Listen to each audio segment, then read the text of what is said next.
Mbola ao anatin'ny fiombonam-bavaka isika koa asaiko ampitiavana ary ianao hiara-manatanteraka izany. Raha tsara indrindra izay any an-danitro misaotra anao zahay. Mbola omenao ny tombontsoa afaka miombona ao anatin'izao vavaka izao. Mangataka hatrany ary izay fiadanam-po noho ny fahatsapana famelan-keloka avy aminao. Ary izany fiainana voavela heloka izany dia tonga anay tsy hisalasala ny amin'ny fatokiana ny fiainonao izao vavaka izao.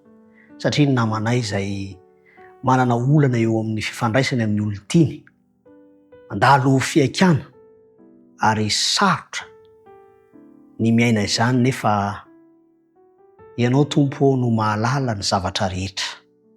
Vavaka manokana ho azy satria ny fiatrena izany dia ilana fahendrena, ilana fitonitsaina ihany koa. Koa miombona aminy izay Tompo, misy fanapahan-kevitra endry tokony ho raisiny, ianao no hanampy azy, ianao no hanolo-tsaina azy, hanolo-kevitra fa mba hiseho ny voninahitrao amin'izany mpanomponao izany, itony fatokinanao, ary ianao koa no handrindra sy handamina ny lafiny ara-pitiavana eo amin'izany fiainana izany. Fatononona mivavaka amin'ny anaran'i Kristy. Amen.